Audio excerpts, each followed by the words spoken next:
साल पहले chit fund company खोलकर आम आदमी के मेहनत की कमाई डकार जाने वाले फाइन इंडिया कंपनी के डायरेक्टर की खोजबीन में रायगढ़ पुलिस को बड़ी सफलता हाथ लगी है।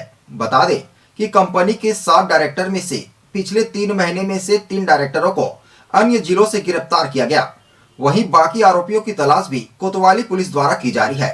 4 साल पहले चिट फंड कंपनी खोलकर आम आदमी के मेहनत की कमाई डका जाने वाले फाइन इंडिया कंपनी के डायरेक्टर की खोजबीन में रायगढ़ पुलिस को बड़ी सफलता हाथ लगी है। बता दें कि कंपनी के 7 डायरेक्टर पर पुलिस ने 2018 में आपराधिक प्रकरण दर्ज कर मामले को विवेचना में लिया था। छत्तीसगढ़ सरकार ने चिट फंड कंपनी के निवेशकों के पैसे की वापसी के लिए निर्देश दिए थे, जिसके बाद पूरे प्रदेश में चिट फंड कंपनी में पैसा डूबने की शिकायतों का अंबार लग गया है। पुलिस शिकायत के आधार पर केस दर्ज कर कंपनी के डायरेक्टरों की गिरफ्तारी और उनकी संपत्ति की कुर्की कर निवेशकों को पैसे वापस लौटाने की प्रक्रिया शुरू की जाती है। रायगढ़ के कोतवाली थाने में 4 साल पहले दर्ज हुए अपराध के बाद कोतवाली थाने में कई थाना प्रभारी बदले, लेकिन fine India chit fund company के डायरेक्टरों की गिरफ्तारी नहीं हो पाई। पिछले 3 महीने तक लगातार प्रयास के बाद कोतवाली टीआई मनीष नागर को बड़ी सफलता मिली और 7 में से 3 डायरेक्टरों को अन्य जिलों से गिरफ्तार किया गया।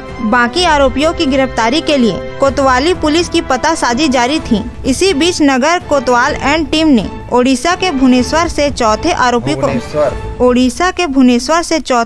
को गिरफ्तार कर रायगढ़ लाने में सफल हुए। चौथे आरोपी को गिरफ्तार कर जेल दाखिल कर दिया है। पुलिस के अनुसार बाकी आरोपियों की गिरफ्तारी भी जल्द ही की जाएगी। थाना कोतवाली में 2018 में 467, 468, 471 और चिट फंड एक्ट के तहत और साथ ही निक्षेपकों को संरक्षण अधिनियम की धारा 10 के तहत मुकदमा दर्ज किया गया था कि यहाँ पर एक फाइन इंडिया नाम की एक कंपनी जो चिट फंड के रूप में यहाँ काम कर रही थी और करोड़ों रुपए का ठगी करके यहाँ से फरार हो गई थी। इसमें मुकदमा दर्ज था, इसमें विवेचना की जा रही थी। शासन के मंशानुरूप कि इनके सभी डायरेक्टरों को गिरफ्तार किया जाए और जितना से जितना जो इन्होंने जहाँ जहाँ पैसा लगाया है उस संपत्ति को कुर्क कर जो भी निवेशक हैं उनको धन वापसी किए जाने की जो प्रक्रिया चल रही है, उसी के तहत ज्ञात हुआ कि एक मोहम्मद नासिर है जो इस मामले का आरोपी, जो चूँकि इस मामले में 7 आरोपी थे, 3 आरोपियों को पूर्व में गिरफ्तार किया जा चुका था और चौथा आरोपी इसकी पतासाजी की जा रही थी। मोहम्मद नासिर, इसको पता चला कि भुवनेश्वर में है और भुवनेश्वर से जेल से प्रोडक्शन वारंट में इसको लाया गया है और इसको गिरफ्तार करके न्यायिक रिमांड पे भेजा जा रहा है। इसकी सभी जितनी भी संपत्ति हैं उसके संबंध में जानकारी ली जा रही है और उसको इस मामले में अटैच किया जाएगा और उसके बाद उसकी कुर्की और नीलामी की प्रक्रिया के बाद जो भी धन अपन को प्राप्त होगा उसके आधार पर धन वापसी की प्रक्रिया आगे की जाएगी। सर, नासिर खान कोई मूवी बनाया है सर?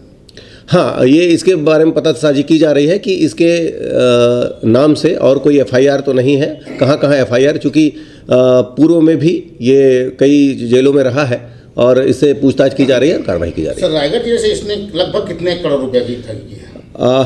पूर्व में करोड़ों की जो धोखाधड़ी थी, अभी कुछ इस नाम से, इस कंपनी के नाम से कुछ एप्लीकेशन और जिला कार्यालय में मिले हैं, उसका भी तस्दीकी की जाएगी, उसको भी इसमें अटैच किया जाएगा। लगभग कितना होगा? अभी क्लियर नहीं हुआ है क्योंकि बहुत सारे निवेशक हैं जो बाद में एप्लीकेशन दिए हैं, तो सभी को जोड़कर इसमें एक जारी किया जाएगा, उसके बाद कार्रवाई। इस पूरे मामले में नासिर खान की गिरफ्तारी है, उसकी किरदार कितना अहम है सर? चूँकि ये इसका डायरेक्टर था, जैसे हम केवाईसी निकालते हैं किसी भी कंपनी का तो उसमें डायरेक्टरों के नाम होते हैं और डायरेक्टरों के नाम के आधार पर एफआईआर दर्ज की जाती है और उनसे पूछताछ करके उनकी संपत्ति जो भी निक्षेपकों संरक्षण अधिनियम की धारा 10 में जो भी प्रावधान है उसके तहत उसकी संपत्ति की कुर्की की जाती है और फिर वापसी की जाती है। मामले में 3 आरोपी और बचे हुए हैं।